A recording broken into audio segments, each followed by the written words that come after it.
Assalamualaikum warahmatullahi wabarakatuh. Alhamdulillahirabbil alamin. Wassalatu wassalamu ala asrofil anbiya'i wal mursalin wa ala alihi wa ashabihi ajma'in amma ba'du.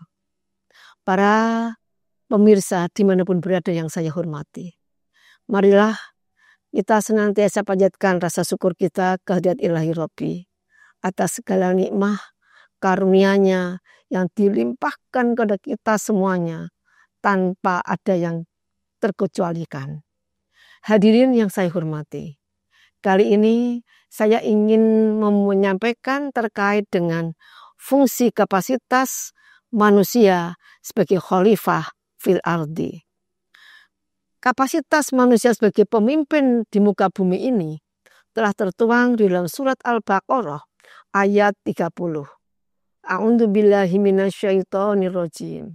Wa idz qala rabbuka lil malaikati inni ja'ilun fil ardi khalifah. Qalu ataj'alu fiha may yufsidu fiha wa yasfiku dima wa nahnu nusabbihu bihamdika wa nuqaddisu lak. Qala inni a'lamu ma la ta'lamun. Dan ingatlah ketika Tuhanmu berfirman kepada para malaikat, Aku hendak menjadikan khalifah di muka bumi. Mereka berkata, apakah engkau hendak menjadikan orang yang merusak dan menumpahkan darah di sana, sedangkan kami senantiasa bertasbih memujimu dan menyucikan namamu. Dia Allah berfirman, sungguh aku mengetahui apa yang tidak kamu ketahui. Di sini ada kapasitas tertinggi manusia, yakni sebagai khalifah fil ardi. Sama-sama diciptakan Allah banyak. Selain manusia, ada binatang, ada setan, ada juga tanaman, tapi yang diberi akal hanya manusia. Binatang memiliki insting, tapi tidak memiliki akal. Manusia sangat lengkap, yakni diberi akal dan diberi insting, perasaan yang luar biasa kepekaannya. Nah, dua hal itu tentu akan menambah kelengkapan manusia sebagai khalifah pemimpin di muka bumi. Sehingga memimpin itu tentu tidak hanya mengandalkan perasaan saja, tapi juga mengandalkan logika. Hal yang sangat menarik dari ayat ini bahwa malaikat menyampaikan bahwa manusia di muka bumi itu hanya akan buat kerusakan dan pertumpahan darah. Realitas sekarang ini apakah itu terjadi? Betul terjadi. Ada manusia yang sangat baik, hatinya sangat mulia, sehingga sering dikatakan manusia ini seperti malaikat. Tapi ada juga manusia yang jahatnya bahkan menyerupai karakternya iblis. Maka dikatakan manusia bersifat iblis. Dan ini menggambarkan bahwa manusia itu bisa ada kecenderungan menjadi sangat baik, juga ada kecenderungan menjadi orang yang sangat tidak bermoral. Semua itu pilihan. Nah, akhirnya apa kapasitas manusia sebagai khalifah fil ardi?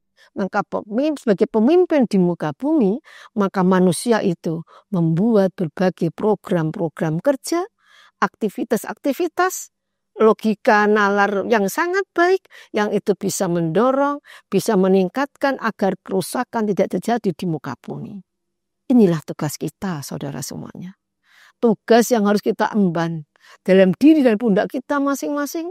Pertanyaannya adalah, apakah kita sadar? Apakah kita menyadari bahwa pundak kita ini ada yang harus kita lakukan dalam bentuk aktivitas real kegiatan, yakni perilaku, dari hasil logika, tapi itu pun bersumber dari hati nurani. Semua aktivitas manusia itu tentu akan bertanya pada hati nurani. Setelah dari otak dikirim ke hati, maka hati di situ menunjukkan hasil dialog. Untuk membuat suatu hal yang positif, agar manusia itu bergerak yang positif.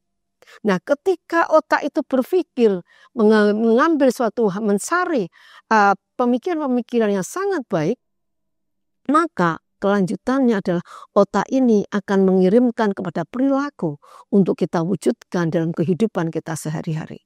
Agar apa? Agar kerusakan di muka bumi dan pertumpahan darah itu tidak sampai terjadi. Nah, semuanya itu adalah kembali pada masing-masing individu. Oleh karena itu, hadirnya lembaga-lembaga, hadirnya organisasi kemasyarakatan keagamaan seperti Muhammadiyah, seperti Aisyah, seperti Muslimat, NU, seperti IMM, dan lain sebagainya atau organisasi-organisasi yang ada, tujuannya adalah untuk membuat banyak kebaikan, nilai-nilai positif yang untuk menghasilkan kemaslahatan umat. Hal inilah yang harus kita lakukan, termasuk bagaimana malaikat menyampaikan, kami ini selalu bertasbih memujimu ya Allah, mensucikan namamu. Artinya bahwa kita itu dituntut untuk mensucikan nama Allah, untuk senantiasa menarasikan, mengekspresikan bahwa apa yang akan kita lakukan itu tidak lepas adalah untuk senantiasa menuju nilai-nilai kebaikan dan lillahi ta'ala. Semua yang dilakukan adalah demi kemaslahatan umat, untuk kepentingan orang banyak. Yang kita lakukan adalah untuk senantiasa meningkatkan ketakwaan kita kepada Allah. Mari saudara semuanya, kita buat banyak-banyak kegiatan, aktivitas, program kerja yang bisa mendorong, yang bisa menambah bentuk-bentuk kegiatan, aktivitas yang lebih banyak mengarahkan agar kita tidak mengarah pada kerusakan-kerusakan yang terjadi di muka bumi. Demikian yang bisa saya sampaikan. Konklusinya adalah bahwa manusia itu bisa bergerak negatif, bisa bergerak positif agar kita tidak merusak, maka tentu kita dipandu dengan bentuk-bentuk program, aktivitas, ternyata yang memberikan banyak kemanfaatan sehingga fungsi kita sebagai khalifah fil ardi itu betul-betul bisa terwujud dengan baik. Sebagai pemimpin di muka bumi dengan selayak dan seharusnya. Demikian, terima kasih. Nun wal kolami wa mayasturun al biru manitako fastabiqul khairat. Assalamualaikum warahmatullahi wabarakatuh.